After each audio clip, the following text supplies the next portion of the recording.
بسم اللہ الرحمن الرحیم۔ السلام علیکم۔ کشمیر ڈیجیٹل کے ساتھ غلام رضا کاظمی آپ سے مخاطب ہوں۔ ناظرین، میرے ساتھ موجود ہے معروف تجزیہ کار، معروف قانون دان غلام اللہ اوان ایڈوکیٹ۔ غلام اللہ صاحب، پروگرام میں خوش آمدید۔ بہت شکریہ۔ یہ بتائیے کہ عدالت العالیہ آزاد جموں کشمیر نے محمد شعیب خالد بنام مجاز اتھارٹی میں تقریباً 70 کے لگ بھگ جو تقرریاں تھیں ان کو سسپینڈ کیا ہے۔ اس فیصلے کو عدلیہ کے وقار پر کیسے اثر انداز ہوتے دیکھ رہے ہیں اور اس کے مستقبل میں کیا نتائج ہو سکتے ہیں؟ اچھا رضا صاحب، سب سے اہم بات یہ ہے کہ آپ کا جو عدلیہ ہوتی ہے یہ کسی بھی ریاست کے اندر سب سے اہم اہمیت کے عمل ادارہ ہوتا ہے، کیونکہ اس کا تعلق انصاف سے ہوتا ہے۔ کہتے ہیں کوئی بھی ریاست دنیا کے اندر اس وقت تک اپنے معیار کو یا اپنی چیزوں تک نہیں پہنچ سکتی جب تک اس کا جو نظام انصاف ہے وہ درست نہیں ہو جاتا۔ اور میں یہ جو شعیب خالد بنام مجاز اتھارٹی جو مقدمہ تھا، اس میں ہائی کورٹ نے جو 70 سے زائد جو تقرریاں تھیں، جو ہائی کورٹ کی تقرریاں تھیں، ہائی کورٹ کے اندر جو تقرریاں تھیں، تو ان کو کالا دام قرار دیا اور ان کو ضابطے کے خلاف قرار دیا۔ ان کو مطلب جب انہوں نے ان تقرریوں کو خلاف قانون قرار دیا تو اس کا مطلب یہ ہے کہ ادارہ جو ہے وہ خود احتسابی کی طرف آ رہا ہے، کیونکہ خود احتسابی جب تک کسی ادارے کے اندر نہیں ہوگی تو وہ کسی بھی دیگر ادارے کے اوپر گرپ نہ تو بنا سکتا ہے، تو نہ دیگر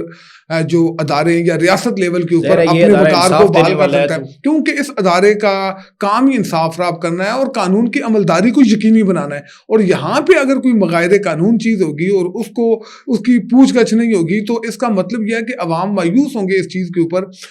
کہ آیا ہم نے جس فورم پہ جا کے ہم نے انصاف لینا ہے وہاں پہ خود نا انصافی کا دور رہا ہے، تو وہ ہمیں کیا انصاف دیں گے۔ میں سمجھتا ہوں خالد رشید صاحب کی جو عدالت ہے اس کا فیصلہ، میں سمجھتا ہوں کہ یہ ایک تاریخی نوعیت کا فیصلہ ہے، اور اس فیصلے کے آپ کو آج نہیں بلکہ مستقبل قریب مستقبل بعید میں بھی بہت اچھے آپ کو اثرات جو ہے سوسائٹی کے اوپر مرتب ہوتے ہوئے نظر آئیں گے۔ میں سمجھتا ہوں کہ یہ ایک تاریخی فیصلہ ہے، اور ایسے فیصلے ہی جو عدلیہ ہے اس کی وقار میں اضافہ کرنے کے لیے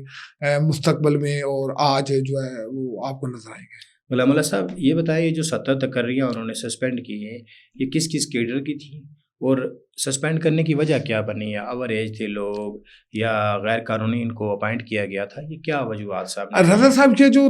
تقرریاں تھیں یہ بیسیکلی جو ضابطہ ہوتا ہے، ضابطے کے خلاف ان کو قرار دیا گیا کہ یہ ضابطے کے خلاف ہے۔ جو طریقہ کار اڈاپٹ کرنا چاہیے تھا اس طریقہ کار کے تحت یہ نہیں ہوئی، اور اس پہ کے اوپر یہ بھی الزام تھا کہ یہ کچھ ایسے لوگوں کو تعینات کیا گیا جو اس کی اہلیت نہیں رکھتے تھے، جو مطلب آپ اس کو یہ سمجھ سکتے ہیں کہ اگینسٹ دا میرٹ یہ تقرریاں تھیں۔ اور اس میں ایک جو تاریخی فیصلہ دیا ہے عدالت العالیہ نے، 70 سے زائد جو تقرریاں ہیں یہ فارغ ہوئی ہیں، اور یہ ایک کامن سی ایک بات ہے، لیکن یہ فیصلہ جو ہے یہ تاریخی نوعیت کا ہے۔ اور میں سمجھتا ہوں کہ اس جو 70 تقرریاں ہیں ان کو ایک ہی وقت میں یک جنبش ختم کرنا یہ واضح کرتا ہے کہ جو عدالت العالیہ ہے یا ہماری جو عدلیہ ہے وہ اپنے اندر اصلاحات لانے کی تیاری میں ہے، اور وہاں یہاں پہ کسی کے لیے بھی کوئی معافی نہیں ہے، چاہے اس کا تعلق کسی بڑے عہدے سے ہو، بڑے خاندان سے ہو یا بڑے رتبے سے ہو۔ یہاں پہ جو بھی آئے گا وہ اس کے ساتھ جو مطلب جو اس کا جو آپشن رکھا جائے گا، یہ جو اس کو دیکھا جائے گا تو وہ اس کو انصاف اور قانون کے تقاضوں کے مطابق دیکھا جائے گا۔ غلام اللہ صاحب، یہ جو اپائنٹمنٹس ہوئی یا پروموشنز ہوئی، چونکہ سابق چیف جسٹس صداقت حسین رائے صاحب کا نام لیا جا رہا ہے کہ انہوں نے لوگوں کو اپائنٹ کیا، آیا صداقت صاحب نے سارے اپنی فیملی کے لوگ لگائے یا اور بھی لوگ لگائے؟ اس پہ کیا الزامات کیا ہے جو آپ کہہ رہے ہیں میرٹ پامال کیا گیا ہے، تو اس کے حوالے سے بھی ذرا ہمیں بتائیے۔ اچھا رضا صاحب، سابق چیف جسٹس راجہ صداقت صاحب بڑے اچھے انسان ہیں، ان کا ایک بڑا کردار رہا ہے، اور میں سمجھتا ہوں کہ آج ہماری جو عدلیہ جہاں پہ کھڑی ہے اس میں ان کا ایک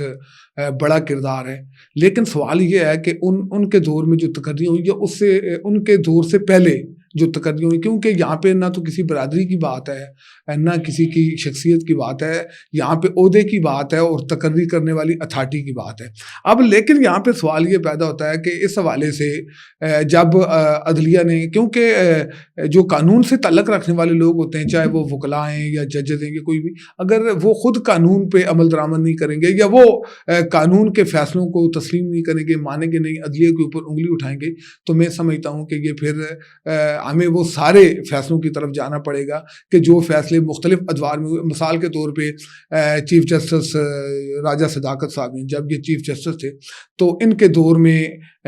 سابق وزیر اعظم تنویر الیاس صاحب، ان کو جو اس وقت سٹنگ وزیر اعظم تھے، ان کو ان کے عہدے سے ہٹایا گیا، اور ان کو ہٹایا گیا توہین عدالت میں. اب توہین عدالت میں انہوں نے غیر مشروط طور پہ معافی مانگ لی تھی، اور غیر مشروط طور پہ معافی کا مطلب یہ ہوتا ہے کہ یہ کیونکہ عدالت کی اپنی سوابدید ہوتی ہے، اور جب عدالت کی جس چیز میں اپنی سوابدید ہو تو اس میں عدالت کوشش کرتی ہے کہ اگر کوئی آدمی غیر مشروط طور پہ آپ سے معافی مانگ رہا ہے تو آپ اس کو معاف کر دیتے ہیں. لیکن غیر مشروط طور پہ معافی مانگنے کے باوجود جو ہے سابق وزیر اعظم تنویر الیاس صاحب جو وزیر اعظم تھے ان کو ان کے عہدے سے ہٹایا گیا. اور میں سمجھتا ہوں کہ آج جسٹس صداقت صاحب کے دور کی جو تقرریاں ہیں تو اگر یہ کسی قانونی تقاضے کو پس پش ڈال کے کی گئی یا کسی اور چیف جسٹس صاحب کے دور میں کوئی تقرریاں ایسی کی گئی کہ جو خلاف قانون تھی، خلاف میرٹ تھی، خلاف حقائق تھی، خلاف صورت موقع تھی، تو میرے خیال میں یہ تو عدلیہ کو ہمیں اپریشیٹ کرنا چاہیے تھا اس موقع پہ. لیکن بدقسمتی کے ساتھ گزشتہ روز جو ہے اس کے بعد جو سابق چیف جسٹس ہیں راجہ صداقت صاحب، وہ ہائی کورٹ میں تشریف لے کے آئے تقریباً 12:15-20 پہ، اور رجسٹرار آفس میں داخل ہوئے. وہاں پہ انہوں نے وہاں پہ جو چھوٹے ملازمین تھے ان کو گالم گلوچ کی، وہاں پہ بدتمیزی کی، وہاں پہ انہوں نے دھمکیاں دی. نہ صرف انہوں نے وہاں جو جونیئر سٹاف تھا اس کے ساتھ اتک امیز سلوک کیا، بلکہ انہوں نے جو جسٹس صاحبان ہیں ان کے بارے میں شدید قسم کے جو الفاظ ہیں وہ بیان کیے، اور وہ والے الفاظ بیان کیے کہ جو میں سمجھتا ہوں کسی چیف جسٹس کو مطلب نہیں ادا کرنے چاہیے. کیونکہ یہ کل تک یہ وہ کورٹ تھی کہ جس کورٹ کو وہ چلاتے تھے، اور وہ جب ان کے دور میں وہ کورٹ چلتی تھی تو وہاں پہ مکھی بھی جو ہے وہ ان کی مرضی کے بغیر جو ہے وہ پر نہیں مار سکتی تھی. اور آج جب وہ اس عہدے پر نہیں ہے اور اس عہدے پر موجود لوگوں کے حوالے سے جب آپ جا کے جو جونیئر سٹاف ہے اس کے سامنے جب آپ گالم گلوچ کریں گے، جب آپ دھمکی دیں گے، جب آپ وہاں پہ پستول لہرائیں گے، یا جب آپ وہاں جا کے جو سٹنگ ججز ہیں ان کے حوالے سے جب آپ ریمارکس دیں گے، جب آپ ان کی تقرریوں کے حوالے سے کریں گے، تو سوال یہ پیدا ہوتا ہے نا رضا صاحب، تو پھر آپ جب اپنے عہدے پر تھے اس کا مطلب یہ ہے کہ آپ نے تو اپنے عہدے کے ساتھ انصاف ہی نہیں کیا. کہ اگر آپ نے کسی کے کہنے کے اوپر کسی جسٹس کو اپوائنٹ کیا، کسی بڑے آدمی کے کہنے کے اوپر آپ نے کسی اسٹینو کو تعینات کیا، آپ نے کسی بڑے آدمی کے کہنے کے اوپر کسی کو رجسٹرار تعینات کیا، تو اس کا مطلب یہ ہے کہ آپ کی گرپ بھی آپ کی عدالت کے اوپر نہیں تھی، بلکہ آپ کے فیصلے بھی کہیں اور سے ہوتے تھے یا باہر سے ہوتے تھے. لیکن جب آپ عہدے پہ تھے تو آپ کا حکم چلتا تھا، جب آپ عہدے پہ نہیں ہیں تو ان کا حکم چلے گا کہ جو وہاں پر موجود ہیں، اور جو وہاں پر موجود ہیں ان کے بارے میں جا کے جونیئر سٹاف کے ساتھ آپ اس طرح کا رویہ اگر اپنائیں گے تو میں سمجھتا ہوں کہ یہ ایک افسوسناک عمل ہے. میرے لیے بہت قابل احترام ہے چیف جسٹس صاحب، میں ان کی عدالت میں بحیثیت لائر پیش بھی ہوتا رہا، اور میں متعدد ان کے بڑے تاریخی فیصلے بھی ہیں آزاد کشمیر کی جوڈیشری میں، ان کا بڑا کردار رہا ہے. تو میں سمجھتا ہوں کہ اس وقت معذرائی کا وقت نہیں ہے، اور بلکہ ہمیں سب کو بیٹھ کے جو عدلیہ کے اندر جو لوگ بیٹھے ہوئے بیٹھ کے ان چیزوں کو حل کرنا چاہیے. یہ چیزیں حل نہیں ہیں، اور میرے پاس تو بلکہ مولا صاحب میں یہاں پہ آپ سے ایک سوال بھی کروں گا، وہ یہ ہے کہ آپ نے تنویر الیاس صاحب کا بھی ذکر کیا یہاں پہ کہ ان کے خلاف توہین عدالت کی کارروائی ہوئی. ابھی یہ جو فیصلہ جس کا بھی آپ نے حوالہ دیا، اور سابق چیف جسٹس بھی آئے، انہوں نے جو بھی گفتگو وہاں پہ کورٹ کے اندر کی اس کا بھی ذکر کیا. عدالت نے جو فیصلہ دیا اس فیصلے کے اندر ایک انکوائری کمیٹی انیشیٹ کرنے کا بھی ساتھ حکم دیا، اور چیف جسٹس کو بھی تحریک کیا ہے کہ بھائی اس کی انکوائری جو ہے وہ کروانی ازا ضروری ہے. انکوائری کمیٹی ہوگی، ذمہ داران کے خلاف کارروائی ہو سکے گی عدالت العالیہ میں. ایک دوسرا اسی کے ساتھ ہی جو میرا آپ سے کوشچن ہے وہ یہ ہے کہ پہلا جواب آپ دیں گے کہ آیا ذمہ داران کے خلاف کارروائی ہوگی اگر میرٹ وائلیٹ ہوا، اگر میرٹ وائلیٹ نہیں ہو دین از نو پرابلم. اور سیکنڈلی یہ ہے کہ عدالت نے اپنے ریمارکس کے اندر ایک چیز لکھی، چونکہ میں نے تنویر الیاس صاحب کا بھی حوالہ دیا، ججز بڑے محترم ہوا کرتے ہیں، خواہ وہ سابق ہوں یا موجودہ ہوں، ہم عدلیہ کا دل سے احترام کرتے ہیں. عدلیہ کے ریمارکس ہیں کہ ریٹائرڈ ججز عدلیہ کا وقار اور عزت ہوا کرتے ہیں، مگر عدلیہ کی ساکھ کو نقصان پہنچانے والا کوئی کتنا ہی بڑا کیوں نہ ہو تب بھی وہ قانون سے بالا تر نہیں. کہیں مکافاتی عمل میں جیسے تنویر الیاس صاحب ججز کی تصدیق کی تو انہیں عدالت ہوگی معافی نہیں ملی، کہیں سابق چیف جسٹس کو توہین عدالت کا سامنا کرنا پڑ سکتا ہے؟ رضا صاحب جہاں تک آپ نے بات کہی کہ قانون سے کوئی بالا تر نہیں ہے، وہ ریاست ہی نہیں بنتی کہ جس کے لیے امیر کے لیے اور قانون ہو اور غریب کے لیے اور قانون ہو، چھوٹے کے لیے اور قانون ہو، بڑے کے لیے اور قانون ہو۔ تو جب اللہ کے نبی کے سامنے ایک خاتون کو لایا گیا تھا تو انہوں نے کہا کہ اس کا چوری کے الزام ہے کہ اس کا ہاتھ کاٹ دو، تو وہاں پہ جو بڑے بڑے کھڑپیج تھے، جو بڑے بڑے جاگیردار تھے، تو وہ لے کے آئے، انہوں نے آ کے بتایا کہ یہ خاتون بڑے خاص قبیلے سے تعلق رکھتی ہے، بڑے ایم، تو آپ اس کو، تو اللہ کے نبی نے کہا تھا کہ اللہ کی قسم اگر اس کی جگہ میری بیٹی فاطمہ بھی ہوتی تو میں یہی حکم دیتا، کیونکہ قانون سب کے لیے ایک ہے اور سب کے لیے برابر ہے۔ اب سوال یہ پیدا ہوتا ہے کہ آپ نے جو ذکر کیا نا کہ وہ تو اس فیصلے میں لکھا ہوا ہے کہ فوری طور پہ جو ہے یہ جو فیصلہ ہے اس کی ایک کاپی معزز چیف جسٹس صاحب کو فراہم کی جائے تاکہ وہ انکوائری کمیٹیاں تشکیل دیں، اور آیا ہم اب ان چیزوں کی طرف جائیں۔ پہلے تو یہ تھا نا کہ یہ تقرریاں لیگل ہیں یا نہیں ہیں، یہ مطلب میں بتا رہا ہوں، میں بالکل وہی بتا رہا ہوں۔ تو اس فیصلے کے اندر یہ تھا کہ بھائی آپ ان کی کاپی، پہلے یہ تھا کہ ان لوگوں کو ہم ڈس آن کرتے ہیں، اب دوسرا جو پورشن ہے وہ یہ ہے کہ آپ اس کی ایک کاپی معزز چیف جسٹس صاحب کو پیش کریں تاکہ وہ اس کے اوپر کمیٹیاں بنائیں اور ہم اس تحقیقات کی طرف جائیں کہ آیا کون لوگوں نے اس میں بدعنوانی ہوئی ہے، اس میں میرٹ پامال ہوا ہے، اس میں پیسہ انوالو ہوا ہے، کس نے اختیارات میں تجاوز کیا ہے، تو تاکہ ہم ان انکوائری کمیٹیوں کی روشنی میں ان کے خلاف مثالی کارروائی، ایک ہوتا ہے کارروائی کرنا، ایک ہوتا ہے مثالی کارروائی، تاکہ جو ریاست کے اندر ایک مثال بنے کہ نہیں ایسا بھی ہو سکتا ہے، ایسا نہیں ہے کہ کوئی قانون سے مبرہ ہے اور وہ اس کو پاس جب اختیار ہے وہ جو چاہتا ہے کر جائے، اس کو بعد میں پوچھنے والا نہیں ہے۔ تو مثالی احتساب کی بات کی گئی ہے، تو مثالی کارروائی اس کے خلاف کی جائے گی۔ اور جہاں تک آپ نے کیا نا توہین عدالت کی، تو میرے خیال میں اب ان کے پاس تو کھونے کے لیے کچھ نہیں ہے۔ راجہ صداقت صاحب کے پاس، تنویر الیاس صاحب کے پاس تو وزارت عظمیٰ تھی وہ چلی گئی، ان کے پاس تو یہ اب کیونکہ مطلب جسٹس چیف جسٹس نہیں ہے، جسٹس نہیں ہے، تو لیکن یہ ہے کہ توہین عدالت کی کارروائی میں کچھ بھی ہو سکتا ہے۔ اور میرے خیال میں جو عدالت العالیہ ہے تو وہ ان کے خلاف توہین عدالت کی کارروائی کے بارے میں نہ صرف سوچ بچار کر رہی ہے بلکہ توہین عدالت کی کارروائی کی طرف بڑھ رہے ہیں۔ کیونکہ اگر آج کسی ایک فرد کو یہ اجازت دے دی جائے کہ وہ عدالت کے اندر جا کے گن لہرائے، گالیاں دے،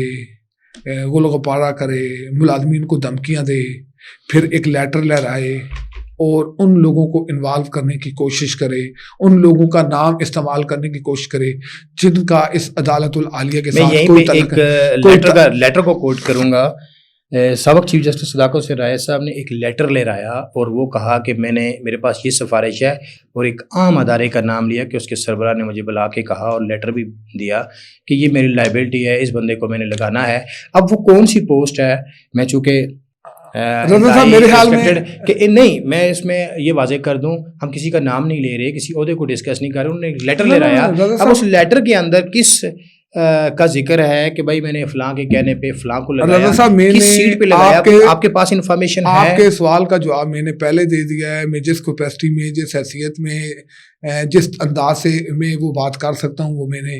یقینی طور پہ کہ میں نے کہا نا کہ آپ جا کے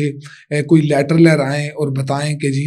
یہ لیٹر میرے پاس تصدیق ہے اس چیز کی کہ میں نے کیا کیا کیا نہیں کیا، اور پھر وہاں پہ پستول لہرائیں، وہاں پہ گالم گلوچ کریں، سارا کچھ کریں، تو اور